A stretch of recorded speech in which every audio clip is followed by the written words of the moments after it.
அனைவருக்கும் வணக்கம்.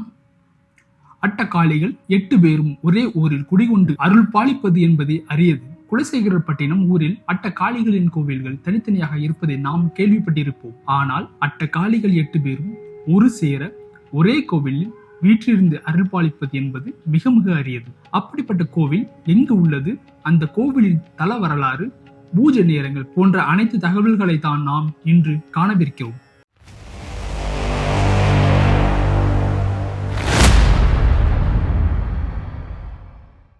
அப்படிப்பட்ட கோவில் எங்கே இருக்கிறது என்றால், திருநெல்வேலி மாவட்டத்தின் தென்பகுதியில் ராதாபுரம் தாலுகாவில் யாதவர் சமுதாய மக்கள் பெருமளவில் வாழ்ந்து வரும் எங்கள் ஊர் சங்கனாபுரம். ஆமாங்க, எங்கள் ஊரின் பெருமையையும் அட்டகாளிகள் 8 பேரும் ஒன்றாக வீற்றிருந்து எங்கள் ஊரை ஆட்சி செய்யும் அருள்மிகு ஸ்ரீ வடபத்திரகாளி அம்மனின் திருக்கோவிலை பற்றி தான் இந்த பதிவில் நாம் பார்க்கவிருக்கிறோம். எங்கள் ஊர் திருநெல்வேலி கன்னியாகுமரி நெடுஞ்சாலையில் காவல் கிணறு தாண்டி பலவூரை அடுத்த கணபதியாபுரம் ஜங்ஷனில் இருந்து கிழக்கு நோக்கி செல்லும் சாலையில் 3 கிலோமீட்டர் தொலைவில் உள்ளது. மேலும் கன்னியாகுமரியில் இருந்து வருபவர்களுக்கு கன்னியாகுமரி திருநெல்வேலி நெடுஞ்சாலையில் 5 கிராமம் அடுத்து தெற்கு கருங்கணம் ஊரை தாண்டி கிழக்கு நோக்கி செல்லும் சாலையில் 2 கிலோமீட்டர் தொலைவில் உள்ளது. வடக்கு திசை நோக்கி அமைந்திருக்கும் இந்த ஆலயம் சுமார் 300 வருடங்களுக்கு மேல் பழமையானது. இந்த கோவிலில் உள் நுழையும் போது மேற்கே இருந்து கிழக்கு நோக்கி வீற்றிருக்கும் தானாகவே முளைத்த அனைத்து கடவுள்களுக்கும் முதன்மை கடவுளான விநாயகர் சன்னதியும், வடக்கு திசை நோக்கி இருக்கும் முதல் சன்னதியில் அன்னை ஸ்ரீ வடபத்திரகாளியும், அன்னை வடபத்திரகாளிக்கு வலது புறத்தில் வீரபத்திரரும், இடது புறத்தில் 3 முகம் கொண்ட முப்படாதி அம்மனும், அதற்கு அடுத்த சன்னதியில் சடைமாரியம்மன், அக்னி மாரியம்மன், முத்துமாரியம்மன் மற்றும் துர்க்கை அம்மனும் சேர்ந்து இருக்கிறார்கள். அதற்கு அடுத்த சன்னதியில் உச்சினி மாகாளி அம்மன் இருக்கிறார்கள் மற்றும் இதர பரிவார தெய்வங்கள் அனைவரும் அமர்ந்து அருள் பாலிக்கும் மிக சிறப்பு வாய்ந்த திருத்தலம் இது. இந்த திருத்தலத்தின் தல வரலாற்றை பார்க்கலாம் வாருங்கள். மாடு கட்டி போர் அடித்தால் மாளாது என்று சொல்லி யானை கட்டி போர் அடித்த காலம் அது. அப்பேற்பட்ட சிறந்த பூமி எங்கள் ஊர். எங்கள் ஊர் நீர்வளம் நிலவளம் செழித்து மாத மும்மாரி மழை பொழிந்து சிறந்து விளங்கி வந்தது. எங்கள் ஊர் கன்னியாகுமரியை ஒட்டி உள்ளதால் மாரிமலை என்றும் சாரல் மலை என்றும் காலம் தவறாமல் மழை பெய்து வந்தது. இப்படியாக சீரும் சிறப்புமாக இருந்த நேரத்தில் முக்கடலும் சங்கமிக்கும் புண்ணிய ஸ்தலமான கன்னியாகுமரியில் நவராத்திரி காலத்தை முன்னிட்டு புனித நீராடி செல்ல வந்த அட்டகாளிகள் 8 பேரும் பகவதி அம்மனை பார்த்துவிட்டு வடக்கு நோக்கி திரும்பி செல்லும் பாதையில் வாரியூர் வழியாக 5 கிராமம் கடந்து சங்கனாபுரம் ஊரில் ஓய்வெடுக்க வருகிறார்கள். பொதுவாக ஒருவர் ஊருக்கு புதிதாக வரும் பட்சத்தில் ஊர் பெரியவரிடம் தங்குவதற்கு அனுமதி கேட்பது என்பது வழக்கம். இப்படி இருக்கும் பட்சத்தில் நமது ஊர் பெரியவரும் நமது ஊரின் மூலவரான தேரடி மாடசுவாமியை நாடி நாங்கள் உங்கள் ஊரில் சிறிது நேரம் ஓய்வெடுத்துக் கொள்ள அனுமதி கேட்க அவரும் சம்மதித்து ஊரின் மைய பகுதியை சுத்தம் செய்து ஓய்வெடுத்துக் கொள்ள அனுமதிக்கிறார். இப்போதுள்ள அம்மன் கோவில் இருக்கிற இடம் அந்த காலத்தில் செடிகளும் மரங்களும் கள்ளி போன்ற முட்புதுருமாக இருக்க அவற்றை சுத்தம் செய்து அட்டகாளிகள் 8 பேரும் அங்கே அமர்ந்தார்கள். இந்த ஊர் மிகவும் செழிப்பாகவும் சிறப்புடன் இருப்பதனால் அட்டகாளிகள் 8 பேரும் இங்கேயே நிரந்தரமாக தங்கிவிட முடிவு செய்து தேரடி மாடசுவாமியிடம் அனுமதி கேட்க அவரும் ஒரு நிபந்தனையுடன் சம்மதிக்கிறார். அதாவது 3ஆம் நாள் திருவிழாவென்று எனக்கு முதல் பூஜை செய்த பிறகுதான் தங்களுக்கு பூஜை நடக்க வேண்டும் என்று சொல்ல அதை நாங்கள் மனப்பூர்வமாக ஏற்கிறோம் என்று அதற்கு சம்மதம் தெரிவிக்கின்றனர். இதன் பிறகு இவர்கள் தங்களது இருப்பிடத்தை மக்களுக்கு வெளிப்படுத்த நினைக்கின்றனர். இப்படி இருக்கும் போது ஊரில் பெரியம்மை காலரா போன்ற நோய்களால் பெரிதும் பாதிப்படையும் போது அன்னையர்கள் ஊர் மக்களின் சில பேரின் கனவில் வந்து தங்களை பற்றிய ஈர்ப்பிடத்தையும் அந்த இடத்தில் அனைவரும் சேர்ந்து கோவில் அமைத்து வழிபடுமாறும் எடுத்துரைக்க யாதவ சமுதாய மக்களோடு பணிக்கர்கள் சமுதாயத்தை சேர்ந்தவர்களும் செட்டியார் சமூகத்தை சேர்ந்தவர்களும் பிள்ளைமார்களும் ஒன்றிணைந்து எல்லோரும் ஒன்று கூடி ஜோதிடம் மற்றும் பிரசனம் பார்க்க வேண்டும் என்று முடிவெடுக்கின்றனர். எங்களது ஊர் மலையாளம் நாட்டை ஒன்று இருந்ததனால் வேதத்தில் சிறந்தவர்களை கண்டு விசாரிக்க தொடர்ந்தனர்.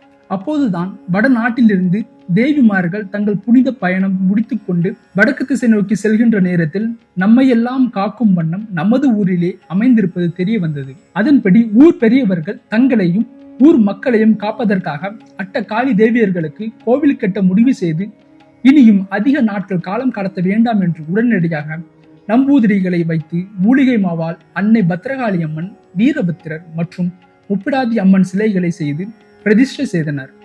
இங்கு அன்னையர்களுக்கு அபிஷேகம் போன்றவை செய்யப்படுவதில்லை.